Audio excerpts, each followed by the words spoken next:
Hello and welcome to Adventures in Venueland, an EAMC podcast. This is your all-access pass to go backstage and behind the scenes with some of the brightest minds that cross the scope of the live entertainment industry. I'm Dave Rettelberger. And I'm Paul Hooper. We'll introduce you to some of our favorite people as we dive deep into the world of live touring shows and the venues that host them.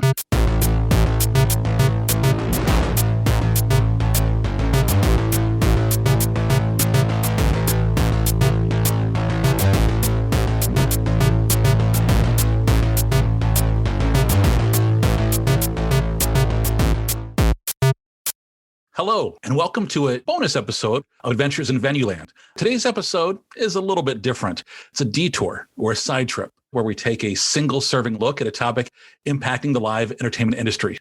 Paul, I'll let you introduce our guest today. Thanks, Dave. We're here with Cheryl Cohen, who's the Director of Booking, Marketing, and Public Relations at Dunkin Center and Rhode Island Convention Center. Hey, Cheryl, how's it going? Hey, guys. How are you? Good to see you. Good to see you. So good to see you. Before we get into our big issue of the day, if somebody's never been to the Dunkin' Donuts Center and the Rhode Island Convention Center, what do you guys have going on there? Well, we are in the heart of Providence, only major arena in Rhode Island, I would say. I love to say. We have a convention center and an arena, both managed by ASM Global. And we've been open in the arena since the early 70s. And the convention center came along a little later, and we merged both facilities back in '05. So we've been operating both facilities along with some parking garages that are here, and we host the AHL Providence Bruins, and we also host the Big East Providence College men's basketball. So we're home to those two, as well as doing everything else that everybody does in the arena business.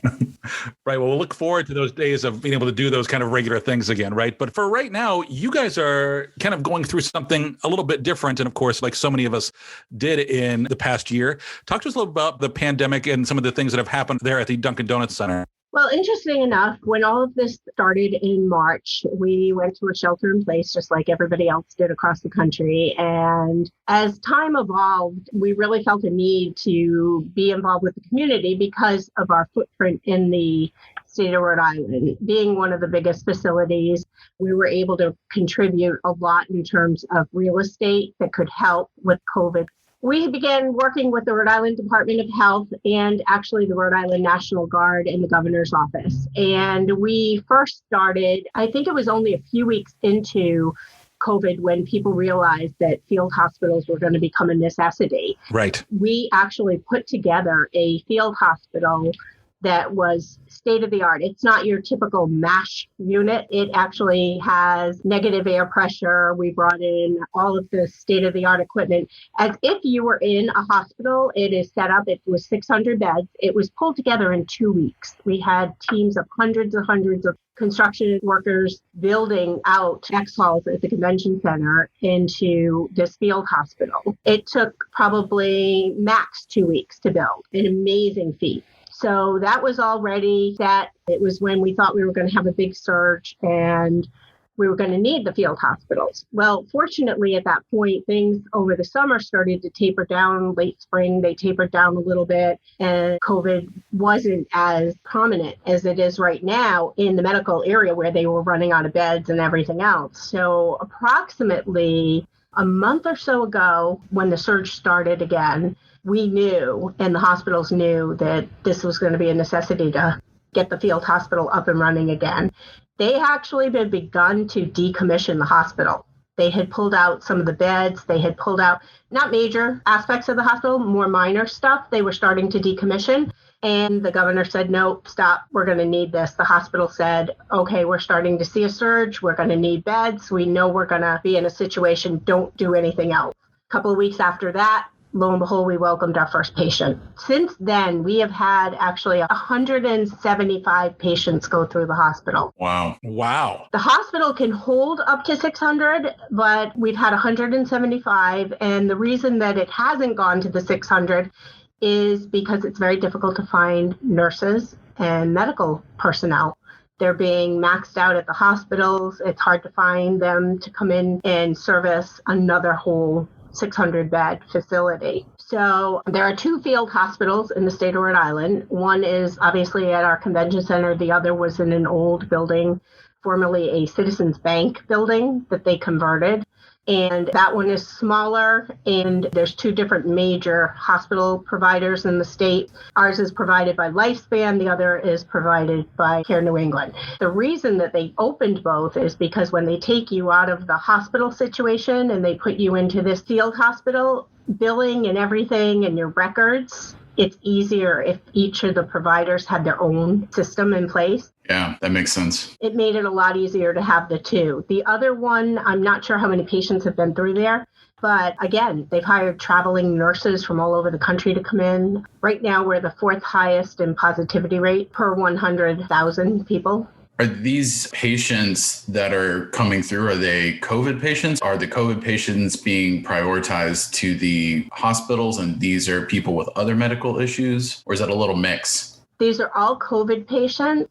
And so they're not stable enough to go home, but they are stable enough with oxygen to be let go out of the hospital setting. Because our situation with the hospital is that it's actually modeled just like a hospital, and the care and the doctors and the emergency people that are there are able to deal with any situation. It is okay to send them there. And I think in a lot of cases, and I'm not sure if this is true across the country, but nursing homes weren't bringing folks back until they had had a negative test because of the situation. Nursing homes would have them stay in a hospital longer. Right. And that was taking up space and beds. We have a combination of a lot of elderly folks waiting to get that negative test before they can go back to the nursing home.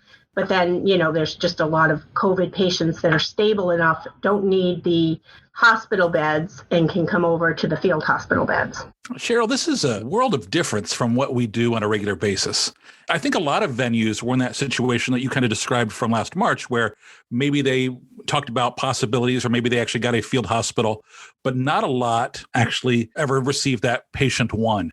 So tell me about how that impacts things, because I think all of us are comfortable, going to work and, setting things up and being ready. But it's a big difference when it actually happens. And when you have people who have tested positive and they are there and they are on site at the facility, it's a world of difference for your operations staff and everyone involved, for the way that, media wants to come out and cover things. So walk us through what it's like to actually go from something that's in theory to having patients on site and how that impacted your staff. It's really quite an experience. We started, as I mentioned, we had the field hospital built. We were all ready to go. We had all been trained on what was going to be a hot zone, where you could go, where you can't go, which personnel would be operating certain areas at certain times in terms of sanitizing and cleaning. But for the most part, the hospital area, the hot zone, was completely operated by the Lifespan Hospital. Once that accepted patient 0 or patient 1, we weren't allowed to go back into that area. So we remain from loading docks to where the ambulance pulls in. Every patient that comes in by ambulance. There's an admitting section. There's even a mini crash ER room set up. There's a pharmacy set up. All of that is in the hot zone. So people know that in order to go into that hot zone, they have to be completely covered with PPE and protected and pretty much medical personnel. Then on the flip side, we also, prior to it opening, were doing testing. So the Rhode Island National Guard was using our parking garages for drive-through testing along with CVS. And so we had lanes of cars going through and getting tested.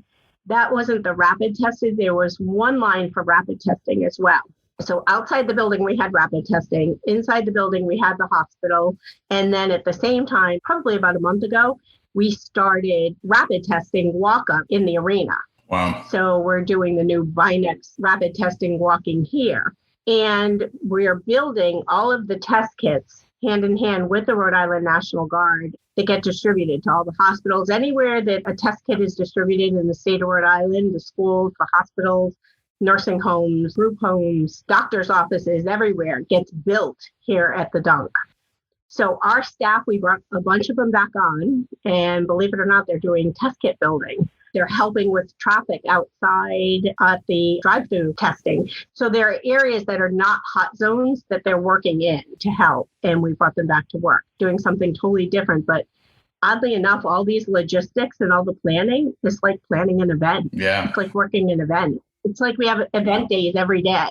It's kind of weird to say it because we're doing something totally outside of entertainment and sports, but it's the same concept of getting all this prepared and getting our staff prepared. So it's pretty interesting.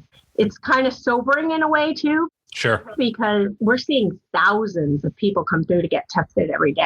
Yeah. It's really sad to see. And what was sad too for me, in a couple of cases, I have been standing where people are going through to get tested, and all of a sudden, a mom says to her little 5-year-old boy, "Oh, this is where we used to come to see Monster Jam." Oh, that breaks my heart. Gosh. I'm like, "No, you come to see Monster Jam here. It's not that you used to come. You come." Yeah. Yeah, you will come back. Yes. And I have to read you guys, one of the patrons that went through to be tested posted. Yeah, I would love it. And I have to read this to you. Sure. She wrote, "There have been a few times when all this COVID stuff has gotten to me.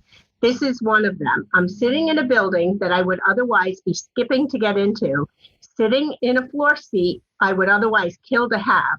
I'm watching people straggle in, no drinks, no food. Instead of pump up crowd music, I'm listening to a member of the National Guard on repeat, explaining how to stick a Q-tip up your nose. It's hard to even think about what its emptiness means for so many, for an entire industry. My Christmas wish for 2021 is to once again be filled with concerts, hockey, basketball, Disney on Ice, Monster Truck, and so much more."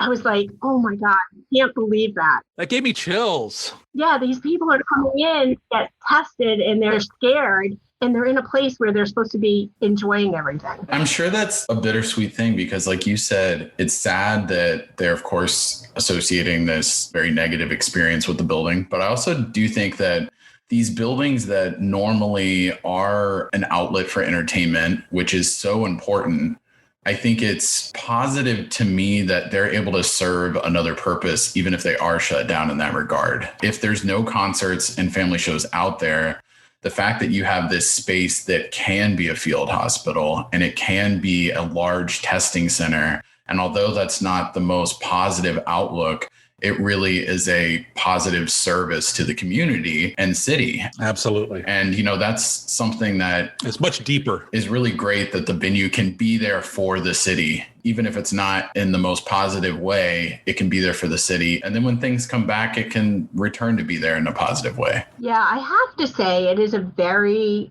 rewarding feeling, because we were able to bring employees back to work, which was great.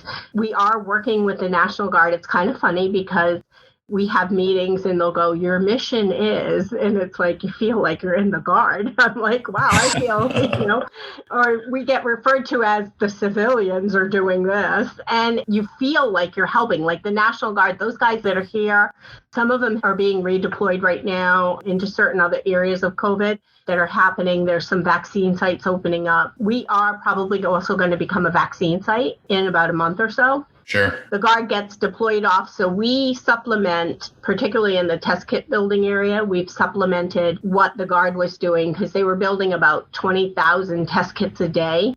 We're now up to like 40 or 50,000 test kits a day with our civilians that are building with the Guard, which is important because any hospital on a given day will call and order 30,000 test kits. So you always have to keep your supply up. I never thought in a million years I'd know all about nasal test kits and what they do and how they work in your nose and everything, but you kind of adapt. To your point, Paul, it has been rewarding to know that people can come here, feel comfortable enough to come here because they've been here before.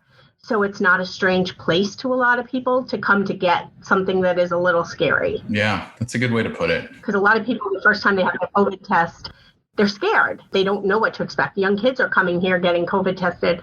kind of scary. Yeah. But they know they've come here for good things. So maybe that helps a little bit. Maybe it's a little less scary. I don't know. I hope it is. Cheryl, one last question for you.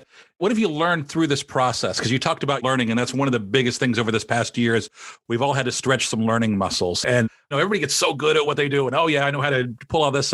But this year has definitely been a year of growth. What have you learned through this process that you would go back in time and tell pre-pandemic Cheryl, hey, here's one tip for you? That you have to be very resourceful and very flexible. Plans when you're dealing with government agencies, National Guard folks, Rhode Island Department of Health, change in a heartbeat. We're doing it this way. 2 minutes later, no, we've scrapped that plan. We're going to do a whole new plan. Right. Which is great because in the event business, that happens. Yeah. And I think one of the things that we've done so well because of having so many people in the event business doing this operation, they know how to manage crowds. They know how to get people through quickly, better than your corner CVS. I'm sure they know how to do things, but we can do it on a mass scale. So it helps. But being resourceful and being flexible is probably the biggest thing. Absolutely. I can't even imagine. Well, hey, before I let you go, anything you want to plug? Somebody wants to reach out to you or check out Venue social or anything like that, Venue website.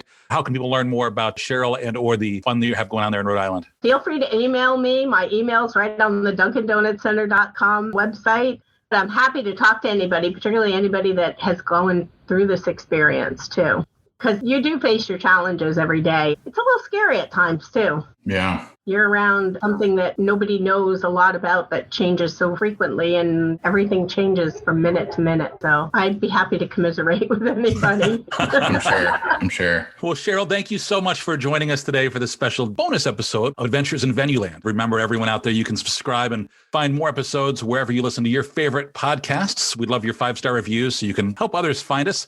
Until the next adventure, I'm Dave Rettelberger. And I'm Paul Hooper. Thanks for listening, everyone.